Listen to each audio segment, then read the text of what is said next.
Hello, good morning, जोहर। मैं संजय, आप सभी का न्यूज झारखंड में स्वागत है। चलिए शुरुआत करते हैं आज की झारखंड की बड़ी खबरों के साथ। पहली बड़ी खबर की बात करें तो 50 से ज्यादा उम्र के लोगों को मार्च से लगेगा कोरोना टीका। डॉक्टर हर्षवर्धन ने किया बड़ा ऐलान। केंद्रीय स्वास्थ्य मंत्री डॉक्टर हर्षवर्धन ने सोमवार को कोरोना टीकाकरण को लेकर बड़ी घोषणा की है। उन्होंने कहा कि 50 से ऊपर के नागरिकों को मार्च से वैक्सीन लगानी शुरू की जाएगी। उन्होंने कहा कि 7 दिनों से 188 जिले में कोरोना का एक भी मामला सामने नहीं आया है। डॉक्टर हर्षवर्धन ने कहा कि यह महत्वपूर्ण है कि लोगों को अभी कोरोना के हर नियमों का पालन करना होगा। उन्होंने लोगों से अपील करते हुए कहा है कि वास्तविक टीके के साथ साथ सामाजिक टीके का भी ख्याल रखें। अगली बड़ी खबर की बात करें तो झारखंड में सिनेमा हॉल रीओपन करने की मांग। चैंबर ऑफ कॉमर्स ने सीएम हेमंत सोरेन से किया आग्रह। लॉकडाउन से लेकर अब तक प्रदेश में बंद सिनेमा हॉल और मल्टीप्लेक्स को संचालन की अनुमति देने के लिए झारखंड चैंबर ऑफ कॉमर्स ने सोमवार को मुख्यमंत्री से आग्रह किया है। चैंबर अध्यक्ष प्रवीण जैन छाबड़ा ने कहा कि झारखंड में संक्रमण के घटते मामलों को देखते हुए प्रदेश में अब प्राय सभी आर्थिक गतिविधियों के संचालन की अनुमति दी गई है। प्रदेश में अब सभी सरकारी और गैर सरकारी कार्यक्रम हो रहे हैं। यहाँ तक कि स्कूलों को खोलने के लिए भी सरकार ने एसओपी जारी किया है। ऐसे में सिनेमा हॉल और मल्टीप्लेक्स को बंद रखने का कोई औचित्य नहीं है। अगली बड़ी खबर की बात करें तो फास्टैग आधी रात से सभी वाहनों के लिए अनिवार्य। टोल प्लाजा पर वाहनों की लंबी कतार। सभी टोल टैक्स समेत रांची के और मांझी टोल प्लाजा से सोमवार की रात 12 बजे से यहां से गुजरने वाले वाहनों से जुर्माना वसूलने का काम शुरू हो गया है। जो लोग बिना फास्टैग से गुजर रहे हैं उनसे दोगुना टोल लिया जा रहा है। बिना बैलेंस वाले वाहनों के लिए अलग से लाइन बनाई गई है। जिन वाहनों में फास्टैग नहीं है उन्हें भी इन्हीं लाइन से गुजरना होगा। बस फर्क यह है कि बिना फास्टैग वाले वाहन को टोल प्लाजा पर रोक दिया जा रहा है। सामने लगा फास्टैग वाला सेंसर ऐसे वाहन को देखते ही बैरिकेड गिरा देता है और तब तक नहीं खुलता जब तक कि टोल प्लाजा पर बैठा कर्मचारी डिवाइस में यह बात फीड नहीं कर दे कि इस वाहन से दोगुना टोल ले लिया गया है। जाम नहीं लगे इसके लिए अतिरिक्त कर्मचारियों को लगाया गया है। भारतीय राष्ट्रीय राजमार्ग प्राधिकरण ने पहले 1 जनवरी को टोल प्लाजा पर फास्टैग अनिवार्य करने का आदेश जारी किया था। बाद में तारीख 15 फरवरी तक बढ़ा दी गई थी, लेकिन इस बार भारतीय राष्ट्रीय राजमार्ग प्राधिकरण अधिकारियों ने साफ कर दिया है कि अब यह तारीख नहीं बढ़ाई जाएगी। अब सभी को इस बार फास्टैग खरीदना ही होगा। अगली बड़ी खबर की बात करें तो दुमका में झारखंड हाईकोर्ट की बैच गठन का रास्ता साफ। सीएम हेमंत सोरेन ने दी मंजूरी। झारखंड हाईकोर्ट के दुमका बैच के गठन का रास्ता साफ हो गया है। मुख्यमंत्री हेमंत सोरेन ने सोमवार को इसकी मंजूरी प्रदान करते हुए जमीन चिन्हित करने का आदेश भवन निर्माण विभाग को दिया है। बेच गठन के लिए तत्कालीन मुख्य सचिव ने जमीन चिन्हित करने का निर्देश भवन निर्माण विभाग को दिया था और इस बेच के क्षेत्राधिकार को लेकर विधि विभाग ने सुप्रीम कोर्ट और केंद्रीय विधि और न्याय मंत्रालय को पत्र भेजा था। मुख्यमंत्री की मंजूरी के बाद अब दुमका बैच गठन की प्रक्रिया शुरू की जाएगी। अगली बड़ी खबर की बात करें तो कोडरमा जंक्शन से सभी एक्स व पैसेंजर ट्रेन चलने की उम्मीद। कोरोना की वजह से भारतीय रेल व्यवस्था पूरी तरह से बेपटरी हो गई थी। संक्रमण की रफ्तार कम होने के साथ ही इसकी गति बढ़ाने की 6 माह से कोशिश की जा रही है, लेकिन अभी तक पर्याप्त सफलता नहीं मिली है। अभी केवल कोविड स्पेशल ट्रेन ही चल रही है। हालांकि आगामी त्यौहार सीजन को देखते हुए रेल प्रशासन ने अव्यवस्था पूरी तरह से ट्रैक पर लाने का फैसला लिया है।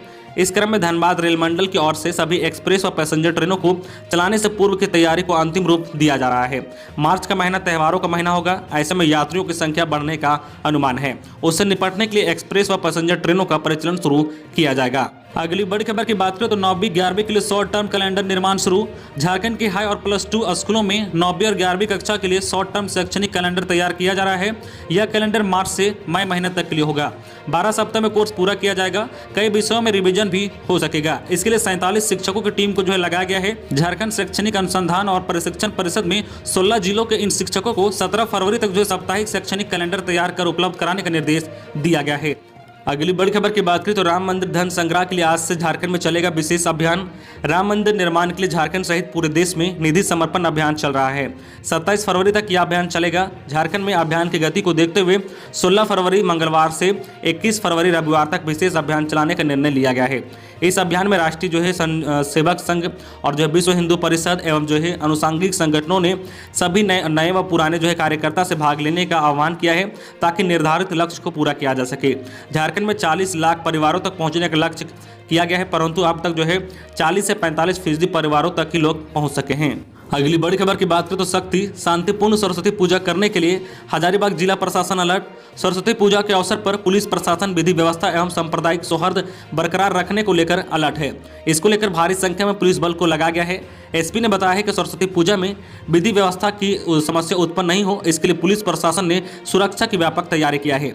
जो लोग विधि व्यवस्था बनाए रखने में बाधा उत्पन्न करेंगे उन लोगों पर सख्ती कानूनी कार्रवाई सुनिश्चित की जाएगी। पूर्व का रिकॉर्ड खंगालने से सारे विवाद का जड़ डीजे डीजे सामने आया है। इसलिए सरस्वती पूजा में डीजे का उपयोग करने पर पूजा समिति के संचालकों पर धारा 107 के तहत जो है निरोधात्मक कार्रवाई करने का निर्देश दिया गया है। उन्होंने सभी थाना प्रभारियों को इस संदर्भ में रिपोर्ट भी ली है। एसपी ने कहा कि जिले के सभी थाना प्रभारियों को कोविड-19 को लेकर जारी किए गए दिशा निर्देश का सख्ती से पालन करने का निर्देश दिया गया है। अगली बड़ी खबर की बात करें तो शीघ्र बहाल होंगे आउटसोर्सिंग कर्मी। पाकुड़ जिले के विभिन्न अस्पतालों में आउटसोर्सिंग के तहत कार्यरत कर्मियों के लिए खुशखबरी। ग्रामीण विकास मंत्री अलमागिर आलम की पहल पर उन कर्मियों को फिर से स्वास्थ्य विभाग में बहाल किए जाने की प्रक्रिया शुरू कर दी गई है, जिन्हें किसी कारण बताकर नौकरी से निकाल दिया गया था। ग्रामीण विकास मंत्री के प्रयास के बाद स्वास्थ्य मंत्रालय झारखंड ने आदेश निकाला है। इस सिलसिले में जो है कांग्रेस के जिला अध्यक्ष उदय जो है लखमनी ने सोमवार को civil surgeon doctor Ramdev Paswan से मुलाकात की। कर्मियों को फिर से जो है अस्पताल में बहाल करने को लेकर चर्चा हुई। कांग्रेस जिला अध्यक्ष ने बताया कि स्वास्थ्य मंत्रालय ने आदेश जारी किया है। सिविल सर्जन ने कहा कि इस संबंध में अभी तक पत्र प्राप्त नहीं हुआ है। पत्र मिलते ही जो है बहाली की प्रक्रिया शुरू कर दी जाएगी। अगली बड़ी खबर की बात करें तो 100 मिलने से मची सनसनी। सरसों के खेत में मिली महिला की लाश गला रेतकर की गई है हत्या। हजारीबाग जिले के चौपारण थाना क्षेत्र स्थित जो है सदरपुरा में सरसों के खेत में सोमवार को एक महिला का शव बरामद किया गया है। महिला का गर्दन रेता हुआ है। आशंका जाहिर की जा रही है कि महिला की हत्या कहीं और कर जो है सबको यहाँ फेंक दिया गया है। खेत जो है NH2 से 400 फीट दूर है।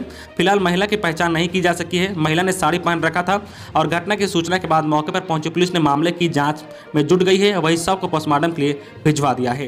अगली बड़ी खबर की बात करें झारखंड मौसम विभाग से कि सरस्वती पूजा के दिन छाए रहेंगे बादल। 17 से 19 फरवरी तक बारिश का असर। मौसम विज्ञान केंद्र रांची के पूर्वानुमान के मुताबिक रांची समेत राज्यभर में 16 फरवरी से मौसम एक बार फिर से करवट लेगा। कल जहां रांची में बादल छाए रहेंगे वहीं 17 से 19 के बीच रांची में हल्के दर्ज की बारिश होने की संभावना है। मौसम वैज्ञानिक अभिषेक आनंद ने बताया है कि 16 फरवरी यानी सरस्वती पूजा के दिन रांची में बादल छाए रहेंगे। वहीं मौसम वैज्ञानिक केंद्र रांची के मुताबिक अगले 3 दिनों तक रांची, बोकारो, गुमला, हजारीबाग, खूंटी, रामगढ़, पूर्व सिंहभूमि, पश्चिम सिंहभूमि, सरायकेला, खारसावां और सिमडेगा के कुछ हिस्सों में आंशिक रूप से बादल छा सकते हैं। इसके साथ ही इन इलाकों में हल्की बारिश के साथ जो है पूर्व सिंहभूमि के इलाके में वज्रपात की संभावना है। अगली बड़ी खबर की बात करें तो लापता सरकारी सेवक के आश्रितों के लिए खुशखबरी। झारखंड की हेमंत सोरेन सरकार अनुकंपा पर देगी नौकरी। लापता सरकारी सेवकों के आश्रितों को नौकरी दी जाएगी। इस संबंध में कार्मिक प्रशासनिक सुधार विभाग ने आदेश जारी किया है। कार्मिक विभाग की ओर से सारे विभागों के साथ ही जो है आयुक्त और उपायुक्त और विभागीय अध्यक्ष सहित अन्य अफसरों को इस संबंध में पत्र भेजा गया है। इसमें उल्लेख किया गया है कि अब लापता सरकारी सेवकों के आश्रितों को प्रावधान के तहत अनुकंपा पर नौकरी उपलब्ध कराई जा सकेगी। पिछली बार कैबिनेट की बैठक में इस पर सहमति बनी थी। इसके बाद विभाग ने आदेश जारी किया है। विभाग ने लिखा है कि यह प्रावधान किया गया है कि जो सरकारी सेवक 7 साल या उससे ज़्यादा समय से लापता है उन मामले में जो है सक्षम न्यायालय से सिविल डेथ घोषित कराने का सर्टिफिकेट लेना होगा और सिविल डेथ घोषित होने के 2 साल के अंदर जो है नियुक्ति के लिए आवेदन देना होगा। यह नियुक्ति रिक्त पदों के विरुद्ध होगी। इसके लिए जो है तय प्रावधान का पालन करते हुए नियुक्ति करनी है। तो ये थी आज की झारखंड की टॉप बड़ी खबरें। इसी तरह झारखंड की हर छोटी बड़ी खबर देखने के लिए आप हमारे चैनल न्यूज झारखंड चैनल को सब्सक्राइब करके बेल आइकन प्रेस कर दीजिए, जिससे आपको झारखंड की हर छोटी बड़ी खबर का अपडेट आप तक पहुंचता रहे। तो आज के लिए बस इतना ही। हमें दीजिए इजाजत, फिर मिलते हैं नेक्स्ट न्यूज में।